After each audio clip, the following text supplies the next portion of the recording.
Wanti amma dubbatamaa jiru dhugaa taanaan rakkoo gurguddaatu uummata keenyatti as deemutti jira. Lammiin Eleetiraa kuma 600 kan ta'an Itoophiyaa keessaa biyya keenya gadhiisanii akka bayan mootummaan Itoophiyaa gaafatee jira. Ajaa'iba! Duraan lammii Itoophiyaa qofa biyyaan barraa galchaa turan. Amma Itoophiyaalleen ofirraa galchuu eegaltee jirti. Kanammoo kan gabaase dhaabbata guddicha mirga dhala ilma namaatiif falmu Amnesty Internationaliitu gabaase jechuudha.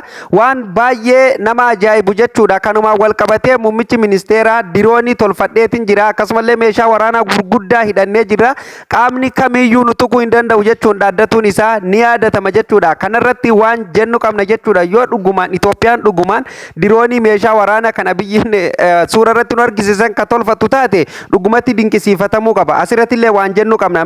Bal'inaan isiniin gahu hundumaa akkam jirtu daawwattootaaf kabajamtoota Oromoo baga irra deebiin gara chaanaala keenyaa dhuftan guyyaa guyyaan oduuf odeessaalee Oromoo Oromiyaa keessatti ta'u hundaayyuu dhaga'u fuula YouTube Oromaan subscribe godhuun miseensa maatii keenyaa ta'a. Viidiyoon namoota hedduu bira akka dhaqqabuuf like share gochuu hin dagatina.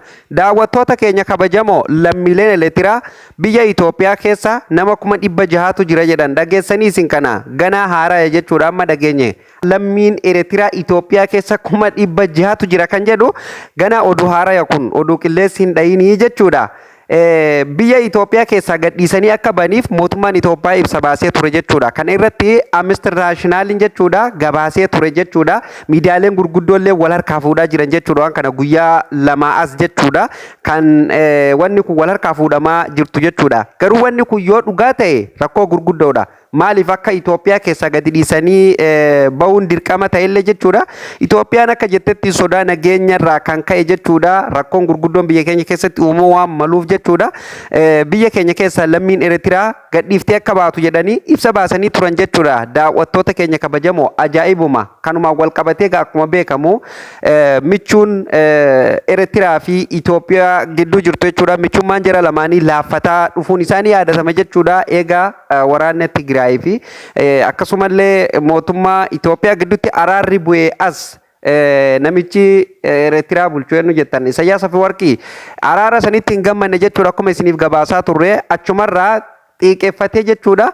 Michummaa duraan Abiyyii waliin qaban hunda laaffisaa dhufanii amma immoo ifaan ifatti inumaa waraana wal argisiifatuu bira gaanii jiran jechuudha. Hanga meeshaa waraanaa waan hin qabnellee hin qabna jechaa jiran takkallee gan jechuudha. Propagaandaa addaatu gidduu kanatti deemutti jira. Immoo lammiileen nagaa gidduu kanatti illee dhumatuuf ta'an waa hedduutu nu dhaqqabuuf deemu. Waa hedduutu lammii keenya irratti uummata keenya irratti as deemutti jira. Lola kanalleef kan qopheeffamaa jiru harki irra guddaan parsantaan 85 ilmaan Oromooti. Lola Shaabiyaa fi Itoophiyaa gidduutti deemu kana jechuudha. Harki 85 ol kan itti qophaa'ee jiru ijoollee Oromooti. Barattoota keenya jechuudha gabaabdumatti xiqqaarraa kaasee hamma guddaatti jechuudha. Kanumaa wal qabatee jechuudha daawwattoota keenya kabajamoo lammiin Eleetiraa biyya keenya keessaa ba'uun baay'ee waan gaariidha. Baay'ee hedduu an akka kiyyatti akka nama dhuunfaa tokkotti waan gaariidha jedheetiin fudhadha jechuudha. Isinis yaada keessan komentii jalatti qooduu ni dandeessu jechuudha. Garuu an akka kiyyatti lammiin Eleetiraa biyya keenya keessaa gadhiiftee bahuuni biyya keenya furmaata nageenya biyya keenyatiif gaariidha malee ani hammeenya qabdi jedhee hin fudhadhu. Baga ibsuma kanaa baga baasaniin jedha. Uummanni keenya duraanumaa wawwaataa ture. Uummata nagaa osoo hin taane kan Eleetiraallee fakkeenyaa fi Eleetiraanonni biyya keenya gadhiisanii gadi nurraa habani jedhanii kan uummanni dubbataa ture. Waraana malee uummata nagaa miskiina dalagatu osoo hin taane waraana kan uummata miidhuutu jira jechuudha. Jarri Shaabiyaatuun beekadha baakteeriyaadha beeka. Kanumti nama nagaati ni dalagata biyya kana dhufe jettullee jechuudha. Marzii isaanii waan abboonni isaanii barsiise inuma hin dhiisanii beekadha. Abadan wayyaanii fi jarri kuni Shaabiyaan kuni ummata akka maleeti jechuudha. Baakteeriyaadha bakka. Baakteeriyaan hin argamu ijaan jechuudha. Ijaan hin argamu garuu bakki inni dhabame hin jiru jechuudha. Sii galee bakki inni dhabame hin jiru. Jarri kun akkasii jechuudha. Biyya keenya gadhiisanii bahuun ani hedduunaaf gammachuudha jechuudha. Kanumaan wal qabatee muummichi ministeeraa guyyaa lama dura jechuudha diroonii tolfannee jirra. Diroonii duraan alaa bitaa turre, alaa ergifataa turre. Akkasumallee diishqaa gurguddaa sinaparoota adda addaa, kilaashii adda addaa alaa bitaa turre jechuudha. Amma immoo biyya keenya keessatti tolfataa jirra. Akkuma beekamu ji'a tokko keessatti gara birrii doolaara miliyoona 3 jalatti kan deemu xiyyitii gurgurree jirra yookaan meeshaa waraanaa gurgurree jirra biyyoota biralleetiif kontoraata kennaa jirra jedhee dubbatee ture. Kan ammoo isiniif gabaasuun keenya ni yaadatama jechuudha. Kan meeshaatiin malee ammallee guyyaa kaleessa na fakkaate jechuudha. Kan waan kana sooshaal miidiyaaleen hedduu wal harkaa fuudhaa jira jechuudha. Kan Dr. Abiyyiin dubbate diroonii lolaa tolfannee jirra. Kan duraan ala binnu amma biyya keenya keessatti tolfatu eegallee jirra. Lola abbootii keenya irraa waan sana afaan Amaariffaatiin kan inni dubbate nuti lola abbootii keenya irraa dhaallee akkasumallee waan abbootiin keenya lafa nuu kaantu jira. Hin ta'ini akka tasaa jedhe yoo lolli lafaa kan ka'ullee tahee biyya tokko keessatti lolli tasa lafaa ka'u waan hin oolleef waan itti yaadamuu qaba.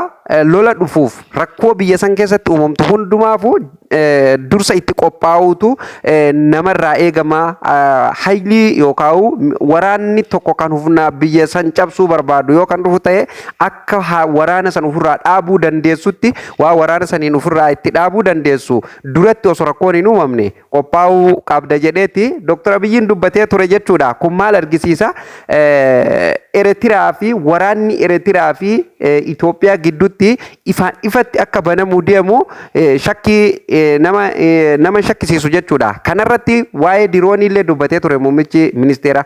Dirooniin kun yoo dhugumatti wanni Dr. Abiyyiin jedhu sun dhugumatti kan hojiirra oolu tahee jechuun ammallee nu shuurii ittiin qabnu maaliif propagandaallee waan akkanaa haasa'uu danda'a. Siyaasaa keessatti waa baay'eetu dubbatama maaliif gaafa siyaasaa keessatti gaafa gareen lama wal mormii seentu gareen kunis waan garee kanaan cabsu beekaa meeshaa lafarratti dhukaasanii fi lola lafarraatti caalaa siyaasa keessatti kan cabsuu fi kan hamilee nama buusu wanni akka propaganda hin jirtu. Propaganda sobaa wanni akka kanaa hin jiru jechuudha. Sigalee maaliif warri siyaasaa dirqama nama isa deeggaruu barbaada, lafarratti nama isa deeggaruu barbaada. Hawaasni immoo waan miidiyaa irraa kana gaafa argu hamileen ni cabti. Waan sobaa propaganda gareen kun itti afuufu kan hamileen hin cabti. Gaafa kana garichi suni laaffataa deema. Uummanni bakka ajajaan keenya yookaan bulchaan keenya laaffatee jira dhumuuf deemna waan jedhu hedduu sodaan keessatti waan uumamuuf jechuudha.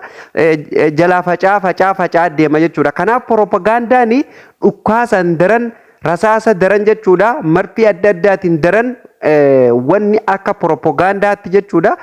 Uummata facaaftuu fi biyya diigdu ni jirti jedhee hin yaadu jechuudha. Olola yeroodhaaf egaa sunilleen kanumaan wal qabatee egaa Dr. Abiyyi illeen waa'ee dirooniitii fi meeshaalee gurguddaa Itoophiyaa keessatti oomishamaa jira dubbatee ture jechuudha. Wanni kun yoo dhugumatti kan Itoophiyaa keessatti oomishamuu eegalu taate dhugumatti jara keenya biyyi Itoophiyaa jedhamtu sadarkaa namni itti haasa'uu fi sadarkaa namni itti eegu bira darbitee jirti jechuudha. Dhibbaan dhibbatti jechuun waan gaariin gaafa dalagamtee faarsuu qabnaa bira dhaabbatuu qabnaa jajjabeessuu qabnu yoo dhugaa ta'e jechuudha. Kan ammoo shuurii ittiin qabu jechuun wanti achirraa nagaye wanni gara sanirrallee ergaan namoonni fakkeenyaaf qaaman itti hiikuu jira waan kana keessa beekanillee keessa beektonni waan nu qoodanillee hin qabu jechuudha. Kun fakkeenyaaf yaada kiyya akkasumallee waanuma Dr. Abiyyiin miidiyaa irratti dubbateerra dhaabbadheetiin xiinxala gabaabaa yaaduma isarraa dubbima isarraa waan fudhadheetu jira jechuudha. Kun kan yaaduma isarraa fudhatame akkasumallee waan haasaa isaa duuba jiruu fi haasaa isaatti waan walitti maxxanuu jechuudha. Waan haasaa isaatti walitti hiikuu jechuudha. Kanaaf gaa yoo dhugumatti diroonii fi meeshaa waraanaa inni jedhu sun biyya keenya keessatti dalagamuu eegalame jechuudha. Dhugaa rabbi biyyi sadarkaa ajaa'ibaa irra jirti jechuudha. Muummichi ministeera waan ajaa'ibaa dalagaa jira jechuudha.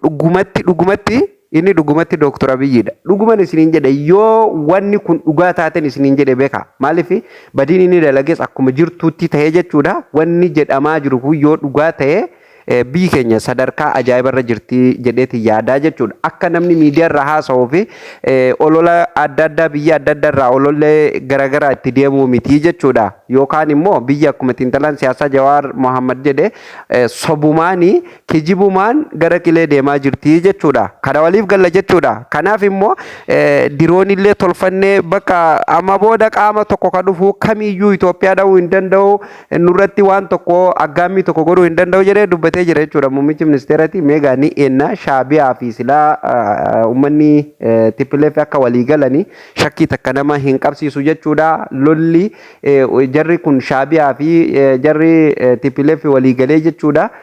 akka muummicha ministeeraa yookaan biyya Itoophiyaa diiguuf deemanii ifaan ifatti mul'ataa jira jechuudha. Daawwattoota keenya kabajamoo warreen Tigraay keessatti jechuudha TPLF kan Gabraasiyoon Gabra Mikaa'eliin durfamu dhibbaan dhibbatti akka mootummaa Itoophiyaa kuffisuu barbaadanii fi Abiyyi akka hin jaallanne fi akkasumallee akka Shaabiyaa walii galanii lola banuuf deemanii kun ifaa jechuudha. Waan nama wal gaafachiisuu miti.